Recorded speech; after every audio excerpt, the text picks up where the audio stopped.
সম্মানিত সভাপতি, সন্ন্যাসী মাধ্যমিক বালিকা বিদ্যালয়ের প্রতিষ্ঠাতা, সফল চেয়ারম্যান শ্রদ্ধেয় অধ্যক্ষ মোহাম্মদ আব্দুল হাই খান সাহেব, উপস্থিত মোড়লগঞ্জ শিক্ষা পরিবারের অভিভাবক শ্রদ্ধেয় মাধ্যমিক শিক্ষা অফিসার স্যার, উপস্থিত বিভিন্ন স্কুলের প্রধান শিক্ষক মণ্ডলী, উপস্থিত KM লতিফ ইনস্টিটিউটের সাবেক প্রধান শিক্ষক এবং শরণখোলা সুন্দরবনা মাধ্যমিক বিদ্যালয়ের প্রধান শিক্ষক এবং বিভিন্ন প্রাথমিক বিদ্যালয়ের শিক্ষক মণ্ডলী, আমার কাছের প্রতিষ্ঠান SP রাশিদিয়া মাধ্যমিক বিদ্যালয়ের শিক্ষক মণ্ডলী, অত্র বিদ্যালয়ের ম্যানেজিং কমিটির বর্তমান এবং সাবেক সদস্যবৃন্দ ও আমার শ্রদ্ধেয় শিক্ষক মণ্ডলী ও আমার হৃদয়ের স্পন্দন, আমার ভালোবাসা, আমার স্বপ্ন, আমার সন্ন্যাসী মাধ্যমিক বালিকা বিদ্যালয়ের শিক্ষার্থীবৃন্দ, আমি শুরুতে 94 সালে আমার অত্র প্রতিষ্ঠানে আমি যোগদান করি। সেই যোগদান করার পর থেকে আজ পর্যন্ত, বিশেষ করে তৎকালীন সময়ের প্রধান শিক্ষিকা আমার শ্রদ্ধেয় ব্যক্তিত্ব সহকারী প্রধান শিক্ষক সাহেব সহ যে সমস্ত মানুষ, যে সমস্ত ব্যক্তিদের বা ব্যক্তিত্ববান মানুষদের এখন আমি রাস্তায় দেখি না, তাদের রুহের মাগফিরাত কামনা করি, আল্লাহ তাআলা তাদের বেহেশত নসিব করে। আমি কথা বেশি বাড়াবো না, আজকে আমার কথা বলার কথা না, যদি কথায় ভুল হয় আপনারা ক্ষমা সুন্দর দৃষ্টিতে দেখবেন। 94 সাল থেকে আজ পর্যন্ত আমি সন্ন্যাসী মাধ্যমিক বালিকা বিদ্যালয়ের শিক্ষক হিসেবে দায়িত্ব পালন করেছি। মাঝে মাঝে আমি রূপ চেঞ্জ করেছি মাত্র, কিন্তু আমি শিক্ষক হিসেবেই ছিলাম। সেই শিক্ষক হিসেবে অনেকে অনেক কথা বলছেন, বিশেষ করে আসাদ স্যার একটা কথা বলছে, আরো দুই একজন এখানকার কথা বলছে যে আমাকে যাওয়ার সময় আমাকে কিছু দিতে পারে নাই বা দিতে পারতেছে না। আসল কথা সেটা না।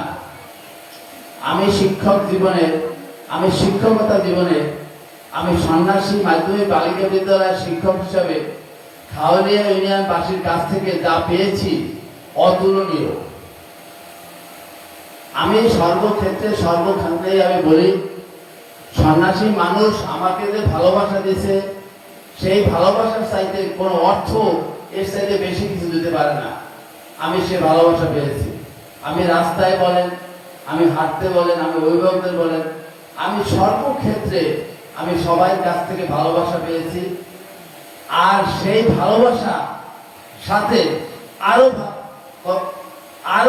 সেই ভালোবাসার সাথে আরো ভালোবাসার সংযোগ ঘটিয়ে আমাকে আরো ঋণী করেছে এই প্রতিষ্ঠানের পরিচালনা পরিষদ এবং শিক্ষক মন্ডলী আমার জন্য একটা বিদায় অনুষ্ঠানের ব্যবস্থা করে। আমি আপনাদের কাছে কিছু চাই না, আমার দায়িত্ব ছিল এই এলাকার মানুষের সন্তানদের, মেয়েদের ভালো করা। আমি সার্বক্ষণিক আমি চেষ্টা করেছি ভালো করার জন্য, আর সেই প্রচেষ্টায় আমি কাজ করেছি। সর্বোপরি আমি বলতে চাই, এখানকার মানুষের ভালোবাসায় একটা পরীক্ষা ছিল। সেদিন আমি একদিন হঠাৎ রাত্রে, সম্ভবত রাত 11টা, 11:30 বাজে, আমি স্কুলে আমার সাথে BSc স্যারে কাজ করতেছিল, আমি হঠাৎ অসুস্থ হয়ে পড়ি। এবং সেই দিন আমি অসুস্থ হয়ে পড়ার পর আমি যখন অসুস্থ তখন আমি বুঝতে পারিনি যে আমি আবার ফিরে আসবো এই পৃথিবীতে। কিন্তু সেই দিন আমার অসুস্থের খবর শোনার সাথে সাথে সন্ন্যাসী বাজার থেকে যে পরিমাণ লোক আসছে আমাকে দেখার জন্য এবং আমার যত্ন করার জন্য, সেদিনও আমি এদের কাছে আরো ঋণী হয়েছি। আর বেশি কথা বাড়াবো না। আমার শিক্ষার্থীবৃন্দ যারা আছে, আমি অনেকে বলে যে আমার প্রচেষ্টায় ডাক্তার হয়েছে, মেডিকেল, তারপর বিভিন্ন জায়গায় পড়াশোনা করে মেয়েরা আছে। আসলে অনেক মেয়ে ডাক্তার হয়েছে, অনেক মেয়ে প্রাইমারি শিক্ষক হয়েছে। বিশেষ করে আমার সাথে আছে এই স্কুলের এই ছাত্রী আছে, আমার শিক্ষক আমার সাথে চাকরি করছে। এরপরে সেখানে এরা সবাই ভালো। কারণ কি? কারণ আমার শিক্ষার্থীরা ভালো ছিলেন, আমার স্যারেরা ভালো ছিলেন, আমার ম্যানেজিং কমিটির সদস্যরা ভালো ছিলেন বিধায় এই ভালোটুকু হয়েছে। এই যে ভালো কথা বলেন, এর পিছনে আমার সুযোগ্য শিক্ষক মন্ডলী, আমার ম্যানেজিং কমিটির সদস্যবৃন্দ, বিশেষ করে প্রতিষ্ঠাতা মহোদয়, সকলেই ভালো ছিল। সকলেই আমার কাজ করার সুযোগ দিয়েছে বিধায় আমি ভালো কাজ করতে পেরেছি। সর্বোপরি আবারও সেই সহযোগিতা করার জন্য সবাইকে আমি আমার পক্ষ থেকে সাধুবাদ জানাই, ধন্যবাদ জানাই। বিশেষ করে কোনো সময় কোনো কাজ করতে গেলে, আমি যখন ইমার্জেন্সি কোনো কাজ করতে গেলে, আমি ম্যানেজিং কমিটির সদস্যরা ফোন দিলে, বিশেষ করে সভাপতি স্যারকে ফোন দিলে, স্যার বলতেন ভালো কাজ করো, আমার কথা চিন্তা করতে হবে না, আমরা তোমার সাথে আছি। এই আর কথা বাড়াবো না। আজকে আমার বিদায় অনুষ্ঠান, বিদায় ক্ষণে কি বলবো বলতে পারি না, তবে শুধু একটা কথাই বলি। আমি আসাদ স্যারকে বলছিলাম, স্যার আসেন, এইরকম অনুষ্ঠান আমার ভাইকে থাকতে নাও পারে, এরকম একটা কথা বলছিলাম। স্যার একটু ব্যস্ত ছিল। তারপরে স্যাররা আসছে। আর মেয়েদেরও বলি যে তোমাদের সাথে আমার এইরকম আনুষ্ঠানিকভাবে আর সাক্ষাৎ হবে না, এটাই আমার সাথে আনুষ্ঠানিক সাক্ষাৎ শেষ। এরপরে আমি আসবো, দেখা হবে, কথা হবে। আমি এক্স সাবেক প্রধান শিক্ষক হিসেবে আসবো, তোমাদের সাথে দেখা হবে।